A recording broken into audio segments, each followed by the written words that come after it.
दिसंबर की सर्द भी अब देश के धरती पुत्रों के हौसले के आगे पस्त नजर आ रही है।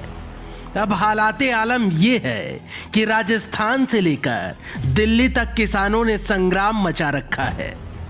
जयपुर दिल्ली हाईवे पर किसानों ने आंदोलन का बिगुल फूंक दिया है, तो वहीं आज किसानों ने विरोध तेज करते हुए भूख हड़ताल का भी आगाज कर दिया है।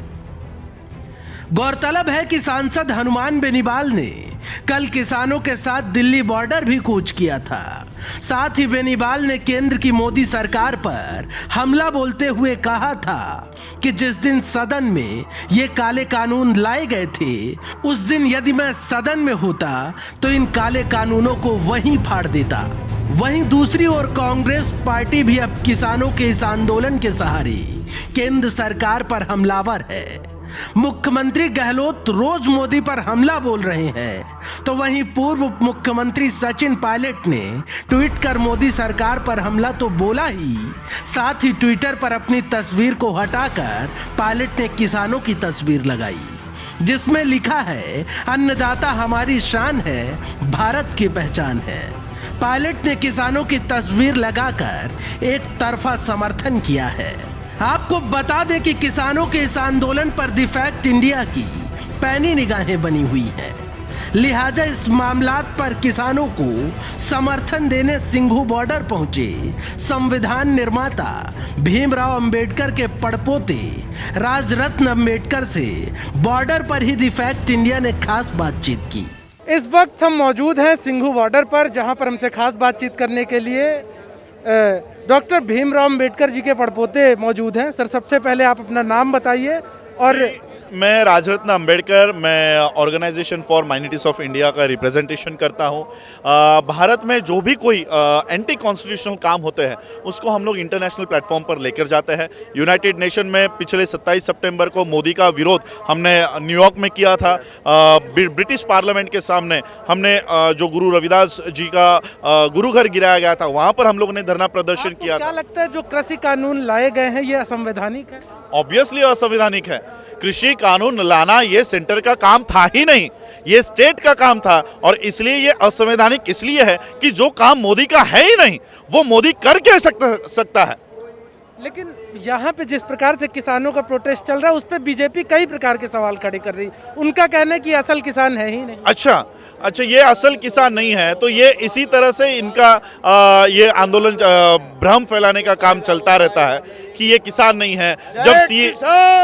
जब सीए का आंदोलन चल रहा था तब मुस्लिम जब यहाँ पर आंदोलन कर रहा था तब वो पाकिस्तानी हो जाता है, यहाँ किसान जब आंदोलन कर रहा है तब वो खालिस्तानी हो जाता है। इसलिए मैं कह रहा था कि क्या देशभक्त सिर्फ जो जिस मिनिस्टर को जो पहले तड़ीपार हुआ करता था, क्या सिर्फ वही देशभक्त है? क्या प्रज्ञा सिंह ठाकुर जो आज बेल पर है, बेल पर रहने वाली मिनिस्टर, क्या वही सिर्फ देशभक्त है? हम लोग सारे देशद्रोही हैं। कानून में क्या आपत्ति है? कहाँ लगता है कि किसानों को सबसे ज्यादा चोट पहुंचेगी? देखो, किसानों को अपना मूल्य तय करने का अधिकार नहीं होगा, किसानों को अपनी उपज मार्केट में लाने का अधिकार नहीं होगा, एमएसपी पूरी तरह से खत्म हो जाएगी, एपीएमसी पूरी तरह से एक्ट खत्म हो जाएगा, और किसान सिर्फ एक बंधुआ मजदूर बन के रह जाएगा। मैं अंतिम सवाल आपसे जानना चाहूंगा कि बीजेपी सरकार ये भी कह रही है कि विदेशों से फंडिंग हो रही है, इसमें खालिस्तानी आए हुए हैं इस प्रदर्शन में। तो वही मैंने कहा कि इस देश में सिर्फ देशभक्त ये प्रज्ञा सिंह ठाकुर और अमित शाह जैसे लोग हैं, बाकी तो सारे देश के विरोध में हैं। तो ये फंडिंग लाने का काम ये इसी तरह से आरोप प्रत्यारोप करते रहेंगे ताकि ये जो आंदोलन बढ़ रहा है इसको कहीं ना कहीं वो सेंध लगाए, इसको कहीं ना कहीं रोके। इसलिए वो मोदी इस तरह की तुच्छ हरकत करते रहते हैं। तो ये थे संविधान निर्माता डॉक्टर भीमराव अंबेडकर के बड़पोते, जो सिंघू बॉर्डर में किसानों का समर्थन करने के लिए आए हुए थे, और इनका साफ तौर पे कहना था कि जो केंद्र सरकार की ओर से जो ये कानून लाए गए हैं तीनों, ये अलोकतांत्रिक हैं और असंवैधानिक है। वहीं सिंघू बॉर्डर पर महिला किसानों का हुजूम भी जबरदस्त उमड़ा है। साथ ही किसानों के अंदर मीडिया को लेकर भी जबरदस्त रोष है। किसानों का कहना है कि मीडिया सरकार की भाषा बोलने लगी है। देखिए सिंघू बॉर्डर पर एक महिला का मीडिया पर ऑन कैमरा कैसे गुस्सा फूटा। किसान आंदोलन एक ओर चल रहा, वहीं कई मीडिया चैनलों का यहाँ पे प्रवेश भी वर्जित कर दिया गया है। एक शब्द इजाद कर दिया गया, गोदी मीडिया। लोगों के अंदर इस बात को लेकर आक्रोश भी है। हमारे साथ यहाँ पे कुछ लोग भी जुड़े हुए हैं।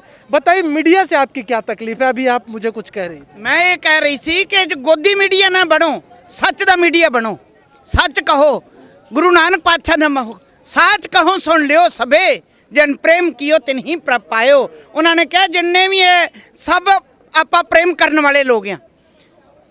ये नहीं कि जो तुसी मोदी कहंदा वा ਉਹ ਤੁਸੀਂ ਕਹਿਣਾ ਮੰਨਦੇ ਹੋ, ਜੋ ਮੋਦੀ ਨਹੀਂ ਕਹਿੰਦਾ ਤੁਸੀਂ ਕਹਿਣਾ ਨਹੀਂ ਮੰਨਦੇ। ਉਹ ਗੱਲ ਕਹੋ ਜੋ ਸੱਚ ਦੀ ਗੱਲ ਆ। ਸੱਚ ਦਾ ਕਹਿਣਾ, ਸੱਚ ਦਾ ਹੋਕਾ ਦਿਓ ਦੁਨੀਆ ਦੇ ਵਿੱਚ। ਕਿਉਂ ਆਪਾਂ ਝੂਠ ਦਾ ਪ੍ਰਚਾਰ ਕਰਨ ਡਏ ਆ? ਸੱਚ ਕਹੀਏ, सच की जित होएगी, सदा ही सच की जित होंदी आई आ। तो क्या आपको ऐसा लगता है कि जो मीडिया है वो मोदी की भाषा बोलता है? हाँ, वो मोदी की भाषा बोलता है। तुसी देखोगे, एक नहीं बेअंत देखोगे वो मोदी की भाषा बोलते हैं। सच बोलो बस। मैं एक तुहानूं कहूँगी, साडे बच्चे जे तुसी, साडे वीर जे, बिल्कुल सच बोलो। सच कहो। देखो तुहाडा दुनिया दे विच ना रोशन ना हो जू तो तुसीं मैनूं कह दिओ। राज बड़े आए तो बड़े चले गए। जे तुसी सिख कौम की गल करदे, सिख कौम ने बहुत राज लिया, राज लैके लोगों नूं दे दिता। इहो जी शहनशाह कौम कोई हो सकती है? अज कोई कुर्सी छड्डण नूं तैयार नहीं। पता नहीं किन्नी वारी राज लिया, किन्नी वारी राज किया, छड़ दिता। जे किसी ने आण के माई बीबी ने रो के दस्सिया कि ये राज सानूं दे दिओ, आ लो। ये और कौम हैगी आ।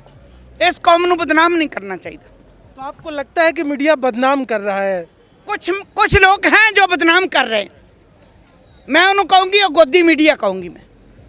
और मैं बेनती कर दी तुहानूं, तुसीं सच बोलो, सच कहो बस, होर कुछ नहीं। और सच का पैरा दो। देखो परमात्मा जा जयकारा ना कर दूँ तो आखियो। ये गुरु नानक का मिशन है, ये गुरु नानक के सारे सिख ने। कोई इत्थे पछाणे जाण दिया भी ये हिंदू आ उन्होंने नहीं रोटी देनी, ये मुसलमान है इन्हों नहीं रोटी देनी, ये फलाना इन्हों रोटी नहीं देनी। नहीं, सब जने एक पंगे। वेखो किन्नी दुनिया छक रही प्रशादा। किसी के मन च हैगा भी इस बंदे नूं प्रशादा नहीं छकना? नहीं, सारे एक ने। एक दे विच परचे रहो, ना गदारियां करो तो ना दुनिया नूं भड़काओ। सच कहो बस, यही बेनती है मेरी तुहानूं। तो देखा आपने, मीडिया को लेकर भी कहीं ना कहीं नाराज़गी, और ये कहना है कि मीडिया को भी इस मामलात को लेकर अपनी निष्पक्ष भूमिका अदा करनी चाहिए। कैमरा पर्सन हेमंत के साथ मैं Rupesh Mishra, the fact India, Singhu border.